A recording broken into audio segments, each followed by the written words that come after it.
alô, pessoal, muito bom dia, um abraço para vocês aqui em Salvador, chovendo, nesta quinta-feira, dia 4 de junho. Estamos falando para todo o interior da Bahia. Nessa altura, mais de 330 emissoras, cobrindo quase todo o território baiano, nos escuta, nos vê através do YouTube. E para mim agora é um momento de grande alegria, que eu vou conversar com um grande brasileiro, amigo, que eu tenho uma profunda admiração. Obrigado. E eu fico entusiasmado com a capacidade de trabalho dele. Ciro Gomes está em todo lugar, o tempo todo, falando com coragem, com destemor, abrindo a ferida, não tem medo, não tem nada para ser atacado, a não ser a sinceridade, e o pessoal ficava com as besteiras. Ciro Gomes, grande figura, queridíssimo amigo, bom dia, que bom estar te vendo, conversando com você mais uma vez. Você está bem, meu amigo? Tudo bem, graças a Deus. Muito obrigado a você, Mário Ketz, não só pela oportunidade que me dá de abraçar a gente querida de Salvador e de toda a nossa Bahia. Eu digo sempre com muito prazer, porque me vem do coração como primeira palavra, todo brasileiro que ama esse país é meio baiano, deve muito à Bahia, na história e na contemporaneidade. E você, que é um amigo querido, que eu aprendi a admirar desde os tenros anos da juventude, que nos é comum na luta, né? Você trocou de trincheira, mas o amor ao povo segue sendo a motivação da nossa vocação. E assim, eu te agradeço essa oportunidade, porque nós precisamos lutar. A crise brasileira está tomando uma profundidade e uma característica tão complexa, tão multiforme, que quem puder tem que partir para a luta para ajudar, porque a população brasileira, de um lado, literalmente está morrendo às dezenas de milhares, e a causa disso é a inconsequência política, a incompetência, a irresponsabilidade genocida dos nossos governantes, os erros estratégicos. Não é? De outro lado, a crise econômica é uma coisa sem precedentes, ninguém tem ideia do que está acontecendo na vida real do povo. São mais de 5 milhões de postos de trabalho que já foram destruídos no primeiro trimestre brasileiro. Nós estamos destruindo ao redor de 1.200.000 postos de trabalho de carteira assinada por mês. Tudo isso sinaliza para esse encontro terrível da pior crise de saúde pública com a pior crise econômica da história.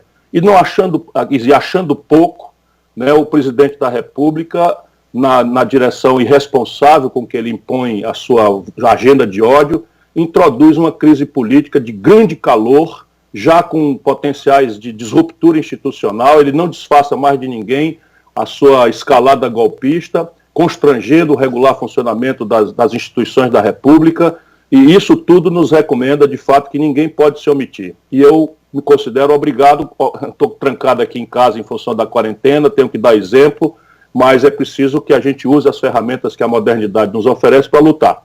E eu lhe agradeço essa oportunidade de lutar hoje, começando de manhã cedo pela nossa Bahia. Pois é, eu que lhe agradeço, Ciro. Ciro, inicialmente, quando o Bolsonaro foi eleito, e a gente sabe quais foram as causas que levaram a esse absurdo que aconteceu no Brasil, se dizia o seguinte, que ele tinha um tripé: Paulo Guedes na economia, replicar aqui o milagre do Chile, que é milagre coisa nenhuma, que estourou lá, né? Segundo, Sérgio Moro, o grande arauto, né, da moralidade, luta contra a corrupção, crime organizado, um blefe, e os militares em volta dele, que serviriam como um núcleo de moderação. Eu não estou vendo nada disso. Sérgio Moro já foi, Paulo Guedes está completamente perdido, e os militares, ao contrário, parecem que estão dando suporte a essas tentativas neogolpistas do presidente. Você concorda com isso?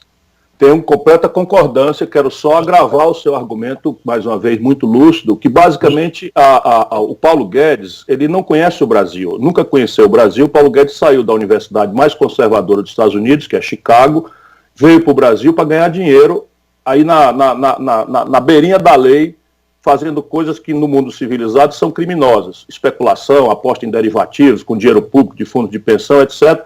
não conhece o Brasil, não sabe nada da economia real, nunca viu um balcão de comércio, nunca viu uma roça, não sabe o que é um parafuso industrial, enfim.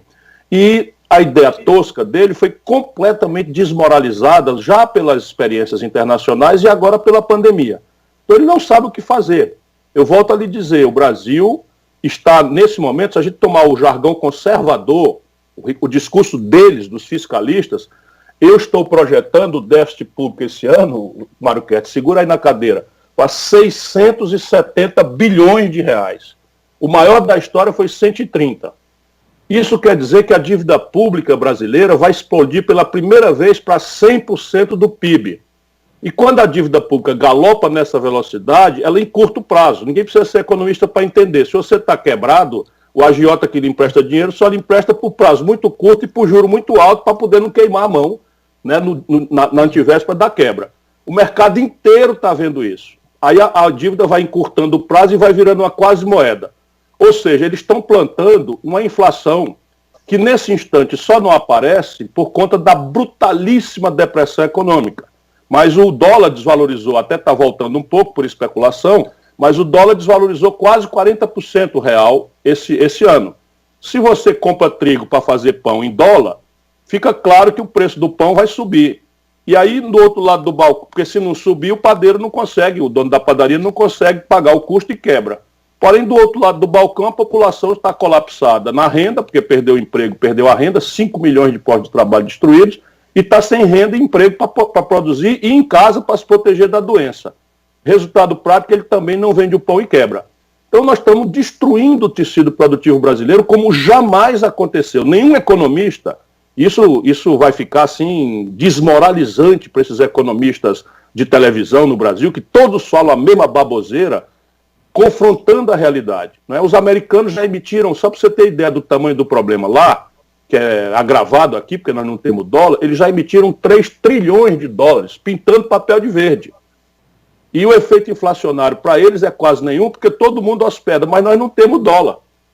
E aí estamos fazendo essa maluquice, não tem um gesto sequer para equilibrar essa conta. Então esse no jargão deles, lá o fiscalismo, a pseudo-austeridade, aloprar para cima do povo, fazer uma reforma previdenciária selvagem, que deu privilégio para quem já tinha muito, tipo os generais que passaram de 22 mil para 35 mil reais de salário, enquanto 83% do sacrifício foi nas costas do povo pobre. Pois bem, no argumento deles, eles estão quebrando o país.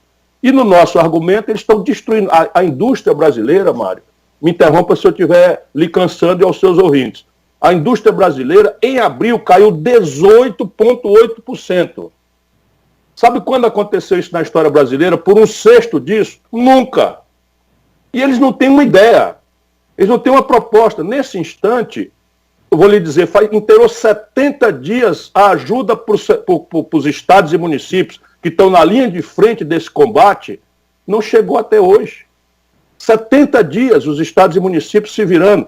O orçamento designado para o enfrentamento da pandemia foi de 11 bilhões 400... Eles me odeiam por isso. Ficam me acusando de bocão, mas não é por nada. É por causa disso. Eu estudo e mostro os números e eles não podem contestar. Está disponibilizado, desde março, 11 bilhões 470 milhões de reais para o enfrentamento da pandemia.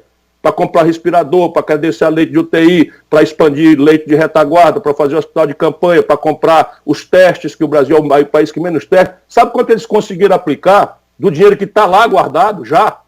2 bilhões e 300, Mário Kertz. Entupiram o Ministério da Saúde com 20 militares, nenhum passou sequer por um hospital do Exército. Para dizer, não, eu era faxineiro do Hospital do Exército, eu tenho experiência com saúde. Nenhum. Eu tive a pachorra de pesquisar, os 20 que estão lá, nenhum teve qualquer vivência em saúde pública.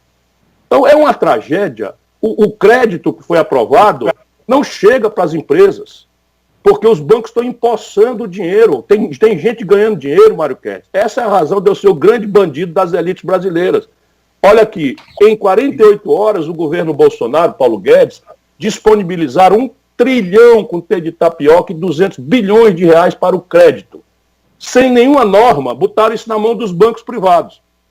Dinheiro público, do Tesouro, do Tesouro, do Caixa do Banco Central. Pois bem, os bancos retraíram o crédito como nunca. Basta perguntar à CDL aí de Salvador o que eu estou dizendo. Pergunta à Federação das Indústrias o que eu estou dizendo. Retrair o crédito e aumentar a taxa de juros em 70%. Só no Brasil aconteceu isso. No mundo inteiro a taxa de juros foi zerada. Tanto as públicas, o Banco Central americano está emprestando direto para as empresas, tirando até as taxas de intermediação dos bancos. Pois bem, ao invés de expandir o crédito, diminuir o juro aqui, contraiu o crédito e o juro subiu. Aí a pergunta óbvia, cadê o dinheiro? Empossou todo nos bancos e no fim da tarde a sobra de dinheiro no caixa dos bancos, eles emprestam para o governo que está pagando 3% de juro. Você me acredita num negócio desse? No auge da pandemia, se passar um ano nessa brincadeira, o governo terá tirado da gaveta do Tesouro Nacional, do povo brasileiro que está desempregado, correndo risco de passar fome, todo tipo de desespero, terá passado 30 bilhões de reais para o caixa dos bancos, de dinheiro público, na moleza. Então é um desastre econômico. E aí os militares?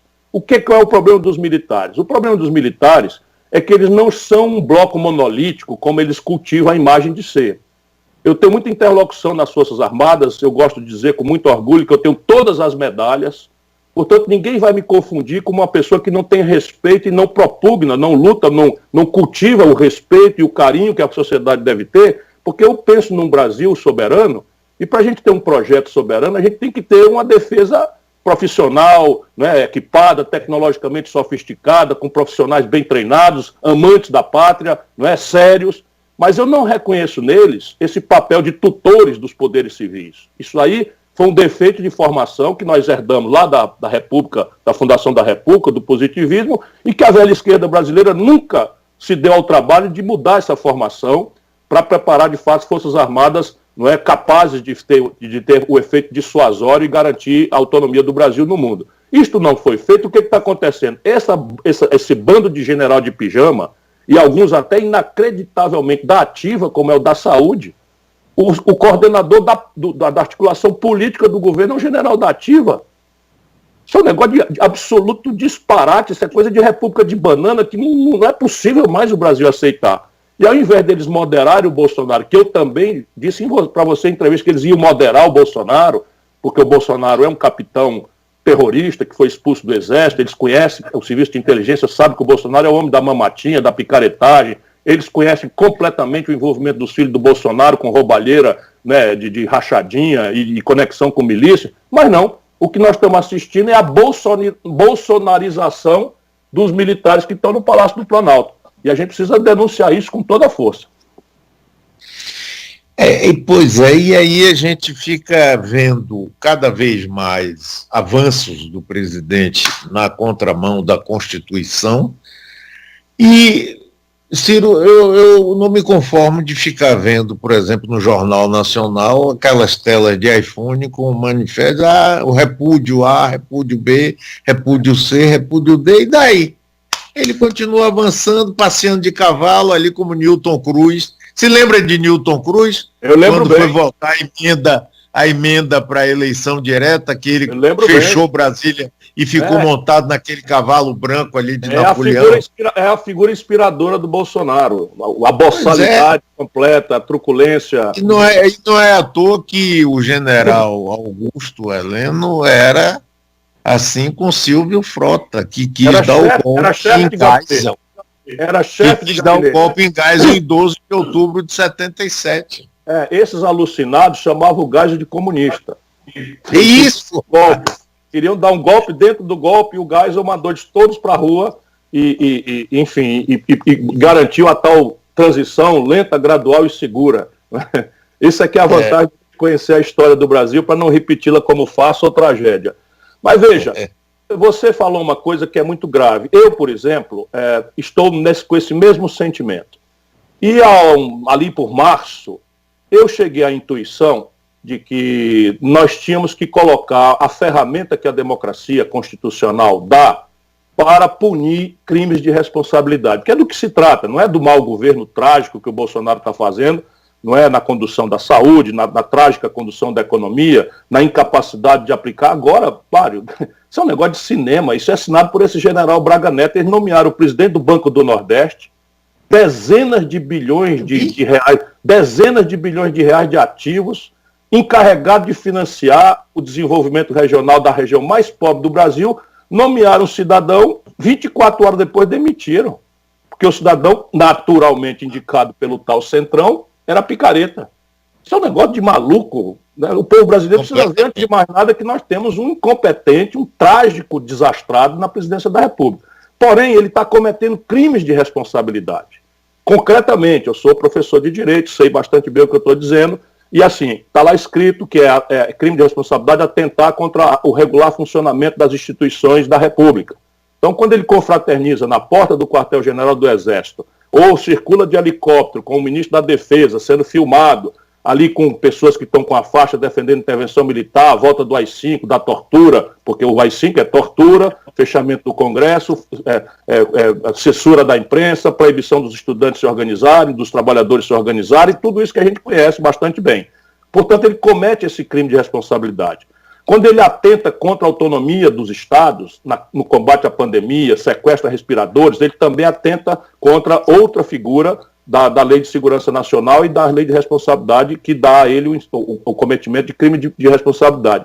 E, por fim, pelo aparelhamento das instituições, tipo apropriar-se da Justiça, da Polícia Federal, como é flagrante, esse inquérito está demonstrado, e por isso que ele está cometendo. Então, eu cheguei à intuição de que nós precisamos acionar o mecanismo do impeachment, que é para colocar o mecanismo da democracia em marcha.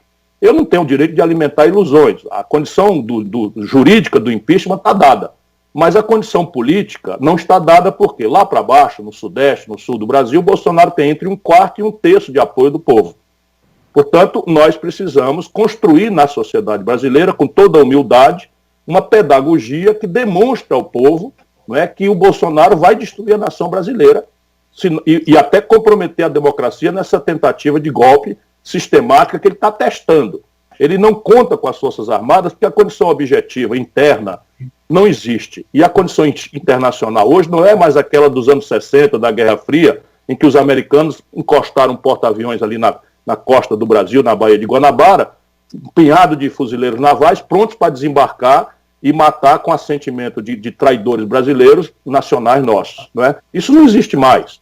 Basta ver o isolamento da Venezuela, da Coreia do Norte, para ver que a humanidade não aceita mais, né, os grandes grupos, a China, a Europa, mesmo a América do Norte, não aceitaria reconhecer um regime fruto de uma sargentada que fechasse o Congresso, que fechasse o Supremo Tribunal Federal, que constrangesse a imprensa e violasse direitos humanos. Isso, modernamente, parece ser uma conquista da humanidade.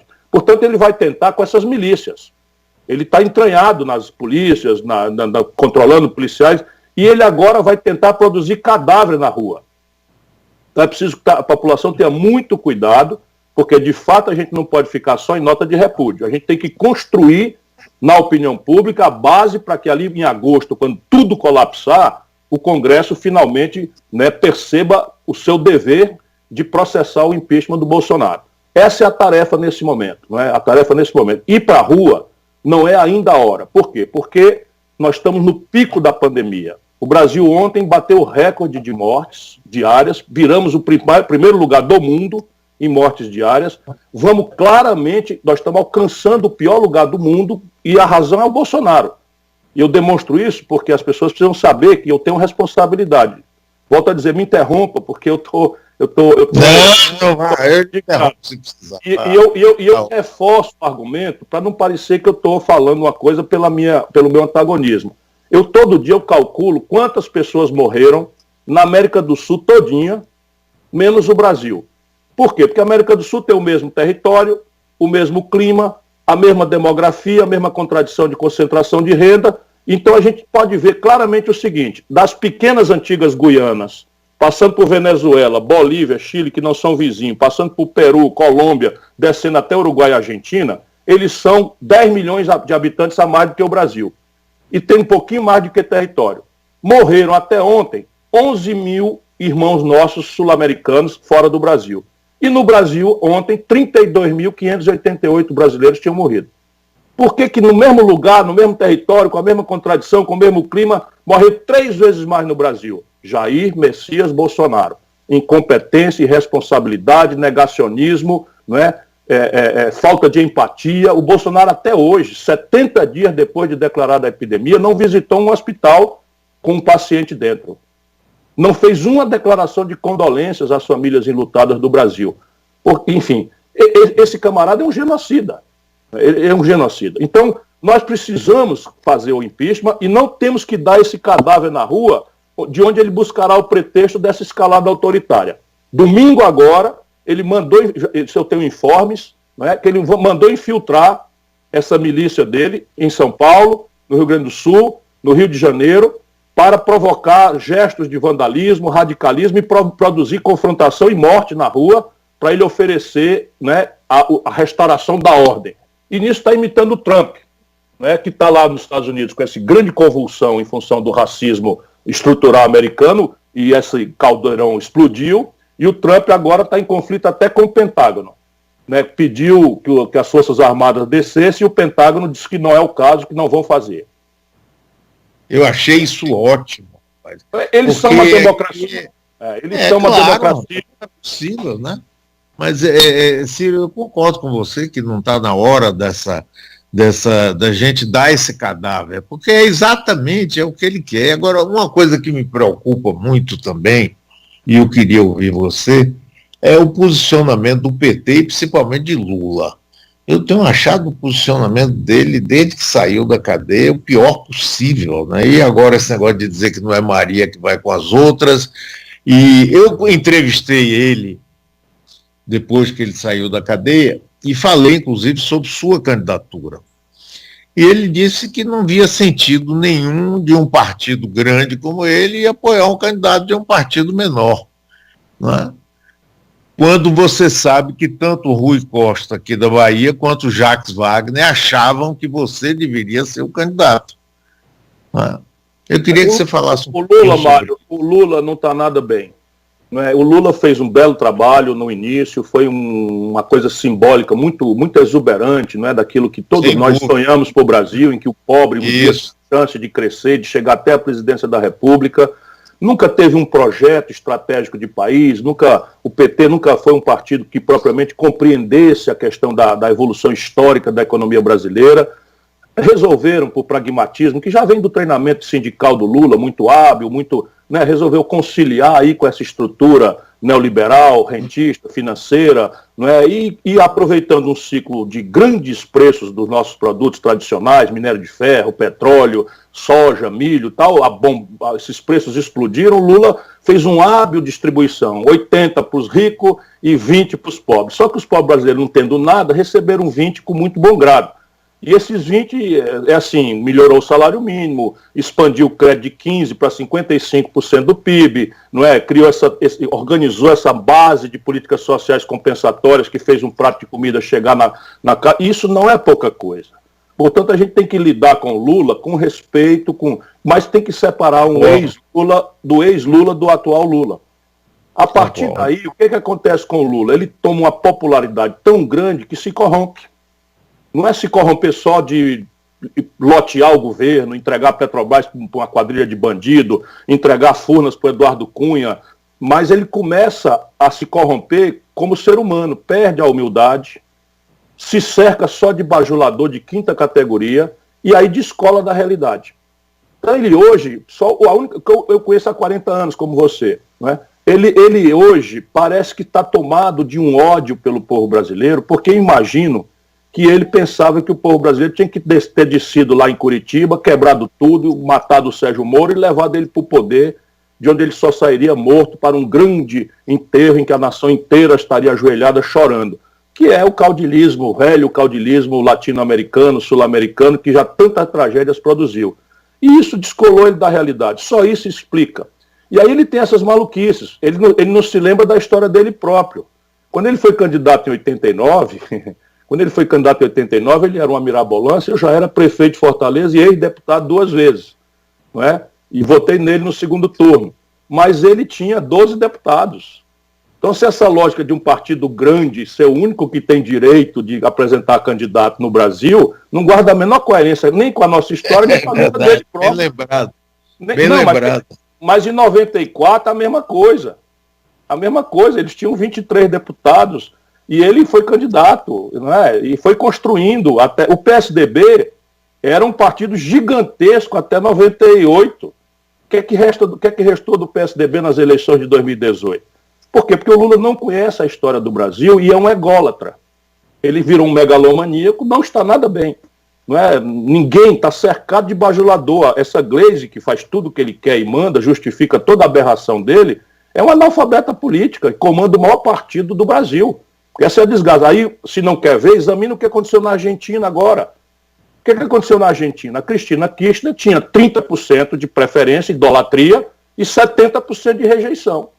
Então ela ganhava muito bem no primeiro turno e perdia com certeza no segundo. O que ela faz? Pensando na Argentina, recua, dá passagem a um quadro que estava sem as rejeições e soma a força dela de 30%, mas diminui a rejeição. Resultado, a Argentina achou um caminho. Não é? No caso brasileiro, não precisa ser eu.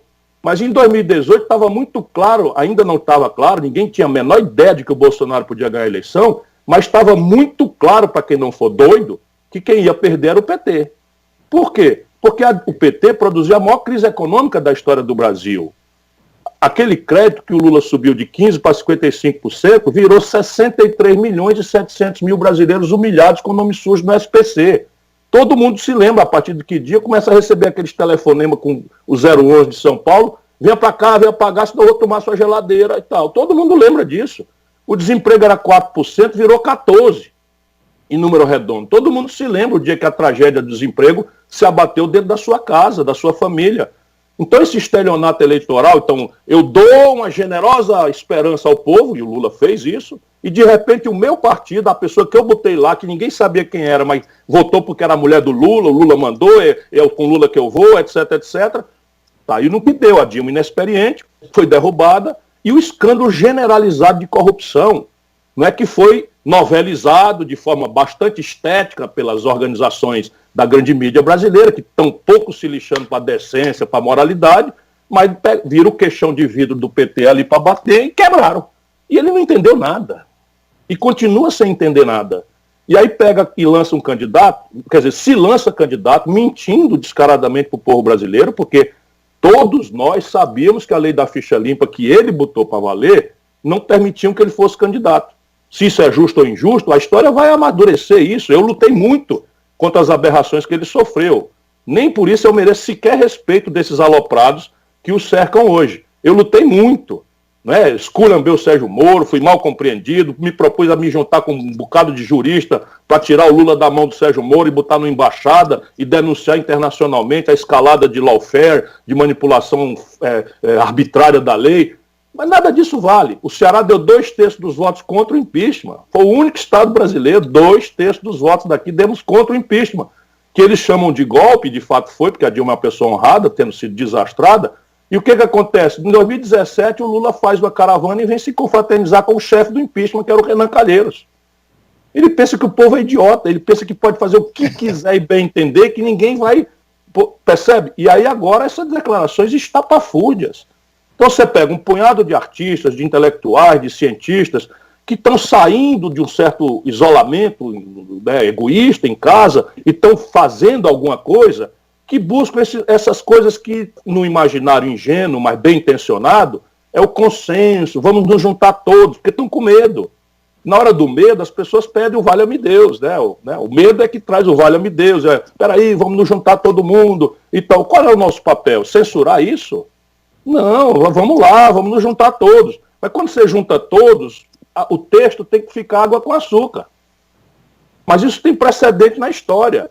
Qual é? Nós juntamos João Amazonas, do PCdoB, que tinha pego em armas na guerrilha do Araguaia, Luiz Carlos Prestes, que era o chefe soviético do Partido Comunista aqui, juntamos o Teotônio Vilela, usineiro da Alagoas, juntamos um democrata cristão como Franco Montoro, um católico conservador do interior de São Paulo, Ulisses Guimarães, juntamos um Leonel de Moura Brizola, um trabalhista que pegou em armas para sustentar o regime lá na legalidade, com Miguel Arraes, um socialista que confraternizou com os argelinos e apoiava o Julião e as ligas camponesas, juntamos todo mundo. Qual foi o consenso raso? O temário institucional, né? Anistia, eleição direta, constituinte. Nada de economia política, então. E nós fomos exigir isso? Não, vamos juntos. restaurado a primazia do povo votar, e agora é a mesma coisa, nós temos que juntar alho, bugalho, gato, cachorro, pato, galinha, e vamos garantir a democracia. O calendário eleitoral, as franquias democráticas, a liberdade de imprensa, a liberdade do povo se organizar sem armas, os estudantes se organizarem, e vamos garantir a democracia. Isto é o consenso raso. Por quê? Porque eu também sou contra esses acordões de cúpula para anestesiar tudo e para todo mundo igual, não. Garantida a democracia, nós precisamos celebrar fraternal e respeitosamente um profundo dissenso. O que é que nós estamos pensando sobre? O que é que aconteceu no Brasil para a gente chegar nesse fundo do poço? Se a gente não esmiuçar isso, não fizer esse diagnóstico, a perícia, nós precisamos saber o que aconteceu.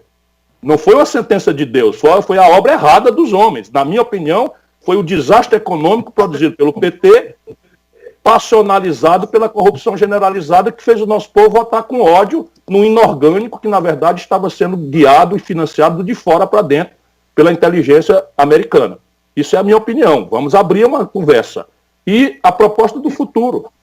Qual é a proposta do futuro? Eu proponho que o Brasil, para sair dessa crise, aumente imposto. Vão aumentar imposto sobre lucros e dividendos das grandes corporações, vamos aumentar o imposto de renda sobre os salários acima de R$400 mil, que é 0,3% dos assalariados brasileiros, vamos fazer um pente fino nas renúncias fiscais clientelistas, que o povo paga imposto e esses ricos não pagam, e isso eles ficam me odiando. Qual é a proposta do PT? Qual é a proposta do outro lado, do Amoedo, do Moro? O Moro, coitado, né, vai ser o novo mito que vão empacotar. Vão empacotar o novo mito como se o Brasil fosse sair dessa encalacrada econômica e social, de violência e de destruição, com a conversa mole de chibata moral. Isso o Brasil não aguenta mais. E não resolve absolutamente nada, né? Porque não resolve. Porque não vai no fundo do problema da gente, a gente não chega, fica só nessa conversa e a grande... Mas Sérgio Moro, rapaz, foi endeusado pela grande mídia e mais, os altos tribunais foram lenientes com ele. Se lembra daquela conversa da presidente Dilma com Lula? Ele absolutamente ilegal. Você sabe que aquilo é um dos casos.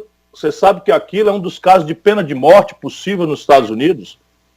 Você devassar a comunicação do presidente da República, evidentemente tem que apurar outras motivações, mas é um dos casos tão grave que é um dos casos de pena de morte federal nos Estados Unidos.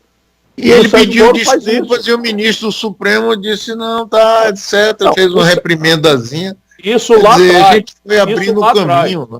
Isso lá atrás. E, contemporaneamente, ele, no Ministério da Justiça, acobertou as falcatruas dos filhos do Bolsonaro. Tem dinheiro desse Queiroz roubado na conta da primeira-dama, da mulher do Bolsonaro. Eu sou muito sério, eu sei bastante bem o que eu estou dizendo. Acobertou tudo isso. Ele próprio está dizendo agora, não é, que o Bolsonaro vetou aquela tal pacote anticrime, que é absolutamente fascistoide. Isso as pessoas esquecem, foi lá em 2019, e ele continuou lá, ou seja, ele está confessando que prevaricou. E prevaricação não é um palavrão, é um crime tipificado no Código Penal brasileiro. Ou seja, é uma dessas coisas que a Bíblia chama de sepulcro caiado. Né? Quando você vê um cara muito, todo branquinho, pintadinho por fora, né? com a tinta do cal, como no dia de finados, e por dentro é a podridão. E é exatamente isso. Mas a elite brasileira vai empacotar ele. Né? Acho que ele está vencido. Aí vão empacotar um animador de auditório com essa conversa, né? Vamos lá, o Luciano Huck, um jovem, nova política, nós precisamos mudar tudo. E vão empacotar. É como se a gente, no Brasil, tivesse agora terceirizado a presidência. Qualquer um pode ir para a presidência, desde que a banqueirada controle o Banco Central para fazer aquela esculhambação que eu já lhe descrevi aqui hoje, no auge da pandemia, que está matando, nas projeções dos cientistas, entre 80 e 100 mil brasileiros. Ciro, às vezes fica parecendo que Dória, por exemplo, João Dória, seria um candidato forte a presidente da República e seria considerado até uma diminuição dos danos uma coisa aceitável. Tem gente que fala assim, eu fico impressionado. Eu acho. Uma diminuição dos danos, porque em relação a Bolsonaro ele é mais civilizado, etc. É isso que o Brasil precisa. Esse é o pacote que a elite brasileira, para conservar tudo como está. Vamos pegar o seu ouvinte aí. Todo mundo ficou estarrecido, não é? Uma parte pelas vulgaridades, mas eu fiquei estarrecido foi com o que eu ouvi de mérito naquela reunião dos ministros com o Bolsonaro, né? Então a imprensa chama muita atenção dos palavrões, isso aqui. Ok, não é lugar da gente fazer, né? A presidência da República, uma reunião de ministros, aquele tipo de coisa. Mas o mais grave é o que foi dito ali, né? O ministro da Educação dizer que tem que prender os vagabundos do Supremo, o outro dizer que tem que passar a boiada e destruir a legislação de proteção do meio ambiente, das comunidades indígenas. Né? E o Paulo Guedes falou muitas aberrações. Tem que privatizar a porra do Banco do Brasil, que tem que trazer a prostituição, tem que explorar a prostituição no Brasil para trazer os bilionários para gastar dinheiro aqui. E se você vir, isso que eu acabei de falar, ninguém viu no horário nobre das TVs. Eles botaram toda a outra parte, mas preservaram o Paulo Guedes. E é basicamente o que eles vão tentar fazer. A essa altura, os salões de São Paulo, do Rio de Janeiro, não é, já estão se reunindo e dizendo, esse Bolsonaro aí não dá. E esses manifestos têm uma parte disso. Né? Jorge Paulo Lema, né? Neca Setúbal, estão todos também nesses manifestos. Ok, maravilhoso, é muito bom por causa daquela tarefa. Preservar a democracia é para juntar todo mundo. Todo mundo, gato e cachorro, pato e marreco. Mas depois, no dia seguinte, Ciro Gomes, estou fora. Vamos discutir o que é que fez isso acontecer no Brasil e como nós vamos para sair disso.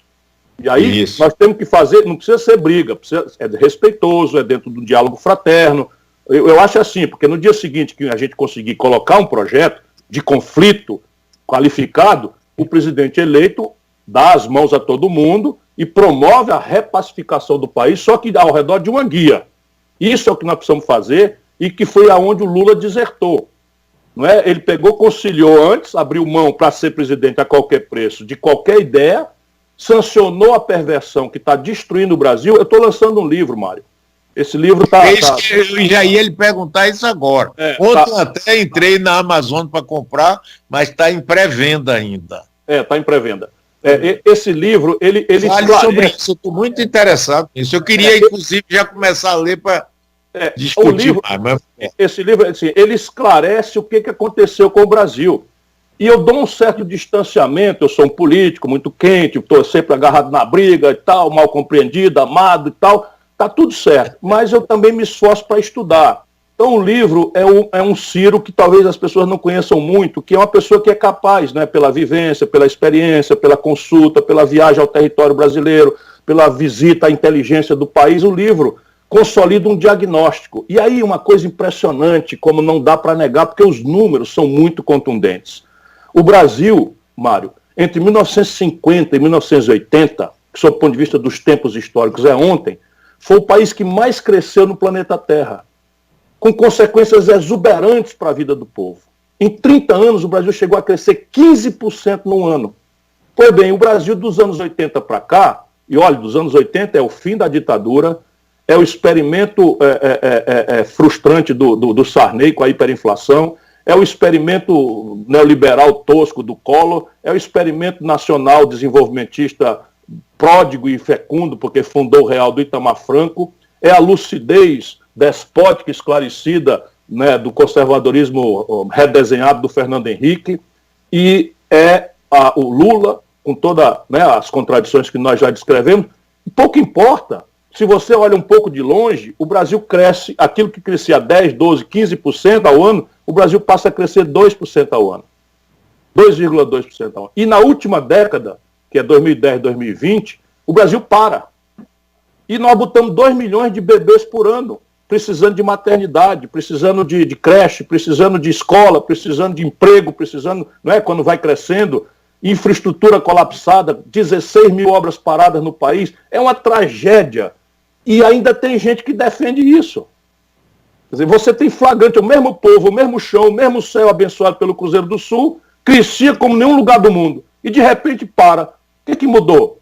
Mudou a incapacidade política de inteligência estratégica. Mudou que nós tínhamos Getúlio, Juscelino e agora essas figuras menores contemporizadoras, conciliadoras, que não têm a audácia de uma imaginação institucional. E o livro imagina alternativas, como a gente sair dessa encalacrada. Eu estou assim, muito orgulhoso desse esforço, e eu não estou sendo imodesto, porque, na verdade, eu dou voz a um pensamento nacional brasileiro que foi demitido das televisões, dos editoriais. Isso é que eu acho ótimo, Ciro. Quando é que a gente vai ter ele disponível? Que dia é o lançamento? Não, ele agora já está. Mas o seu você não compra não, que eu quero mandar pessoalmente como um privilégio para mim de saber que você o leu. Porque ele, no fim, ele é muito realista, mas é muito esperançoso. Eu mostro por ali por onde o Brasil pode, em relativamente curto espaço de tempo, não é milagre, eu estabeleço prazos longos de 30 anos, por exemplo, para o Brasil perseguir um projeto, ou seja, um plano com objetivo, meta, custo, ponderação de quem vai pagar, quanto vai pagar, quais são os conflitos inerentes à distribuição dessa conta, como se organizar uma base social para que isso possa acontecer, como acelerar a superação do hiato tecnológico dramático que está fazendo o Brasil ser um país marginal e relevante do mundo, num país extraordinário como o nosso. Enfim, tudo isso está desenhado ali. Reflito sobre a contemporaneidade do debate entre os conceitos de esquerda, direita, o que é isso para além dos adjetivos, slogans vazios e superficiais. Estabeleço a questão, né, da relação internacional do Brasil, ameaças e oportunidades. E é um livro, portanto, que termina esperançoso, porque tudo está na mão do brasileiro conseguir. Mas não vai cair do céu, por isso, pela primeira vez, você vai ver a palavra dever junto da palavra esperança. Então, o livro chama Projeto Nacional, o Dever da Esperança, não é, que é um chamado ao diálogo, ao debate franco, fraterno, porém qualificado. Nada de deixa que eu chuto, o maioral sou eu, só eu sei fazer, isso não existe. A tarefa é tão complexa que é necessário, de fato, um novo arco de forças e um novo desenho institucional que a imaginação brasileira política acabou não desertando de fazer. Enfim, esse está na Amazon.com, amazon.com.br. Eu entrei ontem, não estava, mas... Mas o seu eu lhe mando, eu lhe mando com muito prazer. Eu sei disso, Ciro. Agora, eu quero dar meu testemunho sobre você. Lhe conheço há muito tempo, a gente convive, não tanto quanto eu gostaria, mas eu admiro profundamente várias qualidades suas. Deixa eu dizer, sua coragem, seu conhecimento, a profundidade com que você vai nos assuntos. Você é um sujeito estudioso, não é chutador, daquele que sai, sabe, inventando coisas ou buscando slogans fabricados por marqueteiro. É um sujeito completamente verdadeiro. Muita gente, às vezes, acha... Rapaz, eu tenho uma profunda admiração por você. E digo a você com muito orgulho que eu votei em você em 2018. Que honra. Que honra, obrigado, Márcio. Votei consciente, foi um voto consciente. Voto consciente. E acho que você é a pessoa que hoje está fazendo um trabalho. Eu acompanho suas redes sociais. Eu fico pensando assim, quanta energia este homem tem, porque você está em todo lugar o tempo todo, falando em rádio, em televisão, aqui, se pronunciando com coragem, com destemor, botando dedo na ferida, mostrando milícia, roubo, isso e aquilo. Portanto, Ciro, olhe, eu acho que você é fundamental no momento brasileiro que nós estamos vivendo. E eu quero que você continue com essa força, com esse destemor, com essa inteligência e experiência que você tem. Muito obrigado a você, Mário. Isso me comove. Isso me comove, me estimula e recarrega minha Duracell, né, para as 8 entrevistas e lives que eu vou fazer hoje. Mas veja, sabe o que é, Mário? Eu estou muito angustiado com esse momento do Brasil. Sabe, eu estou achando que domingo o Bolsonaro vai produzir cadáveres para além da pandemia. Todas as simulações, de fato, eu me dedico muito a estudar. Hoje, toda a comunidade científica internacional está olhando para o Brasil pelo tamanho do desastre que está praticamente posto. A gente ainda tem que lutar para evitar, mas do jeito que estão fazendo, saindo precipitadamente do isolamento social, sem testar, enfim, com essas contradições de político brigando por remédio. Onde é que já se viu isso, pelo amor de Deus? né, um político ficar na televisão, tome esse remédio, e o outro político dizendo esse remédio não presta. Pelo amor de Deus, onde é que nós vamos parar e aonde nós vamos levar o nosso povo? Então, para eu não enlouquecer, trancado em casa, como eu vivo lutando, eu estou indo para esse meio moderno, que é a militância virtual, e lutar e falar com grandes antenas da vida brasileira, como o amigo certamente é, para a gente ir construindo um caminho, sabe, de insurgência revolucionária, que eu não espero que se pratique por qualquer tipo de violência, mas pela afirmação da democracia, pela radicalização da democracia, mas que todos saibam que na hora que um tanque descer de Juiz de Fora no rumo do Rio de Janeiro, né, desta vez haverá resistência nas condições que eles nos impuserem. Ninguém duvide disso. E eu não estou exagerando, porque aqui no Ceará nós já vimos uma amostra que não foi grátis, né, morreram 200 pessoas, dessa insurgência de amotinados da milícia do Bolsonaro. O motim da PM aqui teve todas as características, puxada por bolsonaristas, deputados, vereadores. O filho do Bolsonaro estava guiando os caras, o Moro desceu aqui e se estimulou, o chefe da Guarda Nacional desceu aqui, estimulou, e o meu irmão, senador da República, levou 2 tiros no peito e não morreu porque Deus foi grande. Portanto, as pessoas não pensem que eu sou um teórico disso, mas ele foi para cima e nós metemos 300 bandidos na cadeia e botamos outros 300 para fora e vencemos a parada, está tudo com o rabinho entre as pernas. Mas isso no Brasil ainda não foi visto. Eles vão experimentar nesse domingo. Portanto, ok, prontos para a luta, na hora que for necessária e na linguagem que for necessária. Mas agora, as manifestações de rua pró-Bolsonaro, se você bem reparar, estão diminuindo muito de tamanho e estão ficando ridículas. Sabe, você vê um magote de abestado, porque não tem outro meio, um magote de abestado, de preto, de máscara, com as tochas marcando e repetindo aquela estética nazifascista dos 300, não sei das quantas, puxado por uma vagabundinha, porque as pessoas agora têm um tal do politicamente correto. Eu não estou falando vagabunda sob o ponto de vista de prostituta, não. Eu estou falando de uma ociosa que ganhava dinheiro sem trabalhar no ministério dessa Damares, né, e que agora chama ministro para brigar no tapa. Eu sou do tempo em que a lei, a ordem, né, se faziam, e as autoridades se faziam respeitar. Né? E eu não acho que esse tempo a gente tem que abrir mão, não. Mas é preciso que as autoridades e as pessoas deem exemplo. E isso está tudo virando uma certa baderna. Portanto, a manifestação de rua do bolsonarismo boçal está ficando pequena e ridícula. Nós não temos nada que ir para a rua e eles infiltrarem miliciano dentro, como já aconteceu na terça-feira em Curitiba. Queimaram a bandeira do Brasil, tocaram fogo na porta do Tribunal de Justiça, desenharam a foice e o martelo. Você acha que alguém realmente democrata vai fazer isso?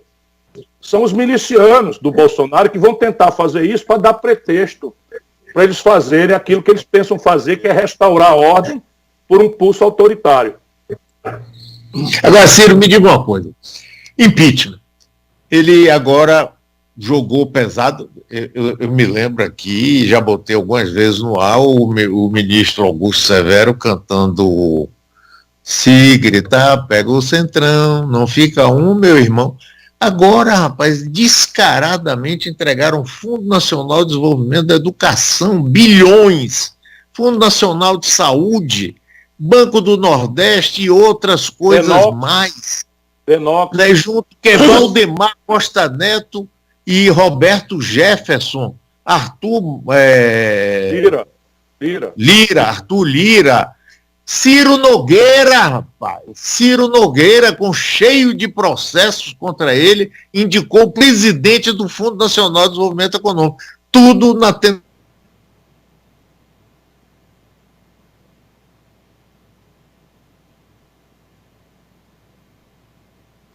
o impeachment. E aí, como é que você acha que isso será? As coisas no Brasil estão tão complicadas que eu tenho que ser chato em todo tipo de assunto. Então, o erro do Bolsonaro, o estelionato eleitoral, o cheque sem fundo do Bolsonaro foi prometer na campanha que com ele não ia ter toma lá da cá, que não ia ter negociação, que ele era o tecnocrata, que ele ia botar só gente séria e tal, não sei o quê. Ora, isto é um cheque sem fundo. O estelionato é esse. A gente tem que dizer para o povo que numa democracia verdinha, como ainda é a brasileira, não é, já interrompida por tantos traumas, dividida em 32 partidos políticos, não é? Com 32 partidos representados na Câmara Federal, com 27 escolas políticas nos estados, com divisões de compreensão de mundo tão distintas quanto aquela do Ceará e do Rio Grande do Sul, de São Paulo, ou do vizinho Rio de Janeiro, ou da escola de Minas, negociar é um imperativo democrático. Então é preciso que a gente deixe isso na cabeça do nosso povo. Então quem prometer que vai fazer tudo, deixa que eu chuto sozinho, é um mentiroso. Bolsonaro é um mentiroso, ele sabia que estava mentindo. Pode ser até que um inocente, tipo o Moro, chegue, que nunca administrou uma bodega das pequenas, e pense que é possível isso. Isso não existe. Então, negociar é necessário e não é mal, é bom. Porque significa que nós não vamos ter um rei que manda e nós cá embaixo obedece, para usar aqui o jeito que o nosso povão fala. O que está errado são duas perguntinhas que a gente tem que fazer.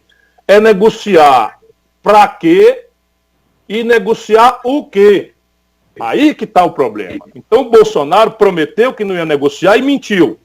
E ao negociar, ele não está negociando para fazer nada para o povo. Qual é a proposta? Então qual é a proposta? Ele está propondo um novo padrão pedagógico, vai mudar a jornada diária das crianças na escola, vai mudar o currículo para botar mais matemática, e o conservadorismo, não sei o quê, não quer deixar, o Congresso Nacional não deixa, o Supremo está atrapalhando. Mentira, não tem proposta de nada. Meu irmão bolsonarista, eu te respeito como patriota, deixa eu usar você aqui. Não é? Se você não for um tarado, né, que tá a fim de quebrar a democracia, e isso aí nós vamos te enfrentar do jeito que tu quiser, mas se tu for só um brasileiro indignado com as coisas que aconteceu, me ouve, pelo amor de Deus. Qual é a proposta que o Bolsonaro fez para qualquer assunto que a gente possa condenar o Congresso brasileiro de não ter aceito? Uma, pode furar meu olho aqui, ó. Tira os óculos, fura meu olho com uma. Está aqui a proposta. O Bolsonaro quer mudar o sistema tributário, que é muito ruim, muito perverso, muito injusto, e o Congresso não deixa. O Bolsonaro quer mudar, sei lá, o padrão de saúde pública, a hierarquia do SUS, que é uma esculhambação, nosso povo não sabe para quem reclamar, tá aí não tem. O que ele quer fazer em segurança pública? Um novo jeito aí de organizar para a polícia não matar 75% dos mortos serem negros, pobres, pardos da periferia. Vamos agora mudar agora a formação. Não tem. Ele não tem nenhuma proposta, não para nada. Ele está negociando uma coisa, se manter no poder. Foi o que o Collor fez, com a mesma gente. Foi o que a Dilma fez, com a mesma gente. E sabe no que deu? Roeram, comeram até o osso e o Collor foi impedido e a Dilma impedida, porque essa turma não vende, essa turma aluga. O Roberto Jefferson controlava o Correio no governo do Lula. Me lembro. O Valdemar Costa Neto controlava o DENIT no governo da Lula. O PP, que é presidido pelo Ciro Nogueira, tinha ministro com a Dilma. O Gedel Vieira Lima, seu conterrâneo, controlava o Ministério da Integração com o Lula e era vice-presidente da Caixa Econômica com a Dilma. Tem aí um chefe de gabinete dele indicado também para uma posição. O que é que o Bolsonaro está negociando? Está negociando a impunidade dele para impedir o impeachment. Só isso. E qual é a linguagem? Vamos lá, participação no governo, está tudo certo. De novo, é preciso entender que nós estamos numa república, numa democracia. Portanto, a participação dos agentes públicos legitimados pelo povo é absolutamente legítima. O que ele está fazendo é isso? O que esse cidadão da educação entende de educação? O que o camarada que é nomeado para o Banco do Nordeste, 24 horas depois demitido? Demitido por quê? Porque já estava respondendo por um mal feito na Casa da Moeda, um escândalo do tamanho de 2,2 bilhões de reais. Basicamente, a incompetência desses generais que estão com o Bolsonaro é tão grave que nem o básico de você pedir uma folha corrida antes de nomear o picareta. Portanto, ele não está negociando senão para o seu próprio poder e está negociando na linguagem de quê? Corrupção. É isso que ele está fazendo. Aí que está o ponto da gente condenar. Pois é, mas isso aí pode dificultar bastante um processo de impeachment no Congresso, não é? Hoje não passa, mas eu volto a lhe dizer, eles não vendem o apoio, eles alugam. E eu já citei o exemplo do Collor. É verdade. Eu já citei o exemplo do Collor e da Dilma, porque essas forças estavam com o Collor. Eu me lembro do impeachment do Collor, eu era governador. E o Lafayette Coutinho, seu conterrâneo, na Caixa Econômica, era o homem encarregado de laçar boi por aí na coisa, comprar voto, o diabo não sei o quê, e eu cabo do outro lado puxando voto para o impeachment e tal. Mas viramos a noite do impeachment nessa agarra-agarra, puxa para cá, puxa para lá, Eu me lembro de um deputado federal aqui do Ceará que sumiu e nós botamos na televisão que ele tinha sido sequestrado para poder achar o cabo. Então, eu conheço a vida brasileira. E, no fim, eles se renderam. O Roberto Jefferson ainda ficou até o fim, mas o resto foi todo embora e, como todo mundo sabe, o Collor foi derrubado. A Dilma estava com essa gente toda lá. Por quê? A nossa questão é no povo.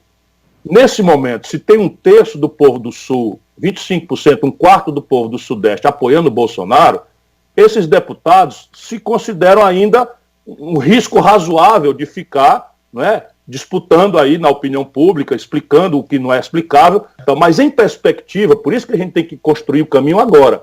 Em perspectiva, ali por agosto, 100 mil mortes, 85 mil mortes, não é? Descalabro econômico, a economia cai entre 6% e 10%. Você grava essa entrevista para nós conversar lá em setembro. E o desastre estabelecido, o povo brasileiro vai ver. E aí, se esses 25% descer para 10, 12, você vai ver onde é que vai ver. Você vê o Valdemar Costa Neto, você vê só a sombra dele correndo, virando a esquina, e lembrando que nunca foi Bolsonaro na vida, que é menos verdade, como diz o Caboclo.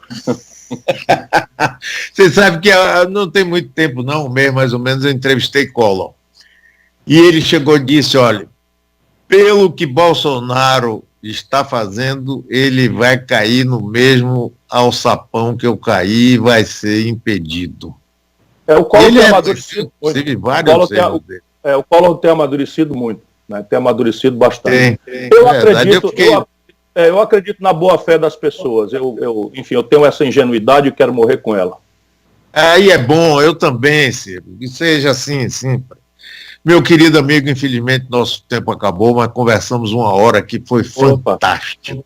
Muito obrigado. Agradeço muito de coração ver você, sua energia. Você não sabe como você ilumina muita gente, inclusive a mim, para continuar nessa luta aqui, viu? Estamos juntos e muito vai em frente. Conte com a gente aqui. Deixa eu só mandar um abraço aí para os meus amigos, o deputado Félix Mendonça Júnior, para o Léo Prates, para a Ana Paula. Nós estamos aí no Engenharia, né, Delicada, com todo o respeito ao povo de Salvador, povo da Bahia. Um abraço para o prefeito, a ACM Neto, um abraço. Eu posso, né, sou visita querida, eu posso, né, mandar um abraço para a ACM Neto e mandar um abraço para o Rui Costa. Veja o meu privilégio, sou amigo de toda a gente boa da Bahia. E um abraço para você. Muito obrigado.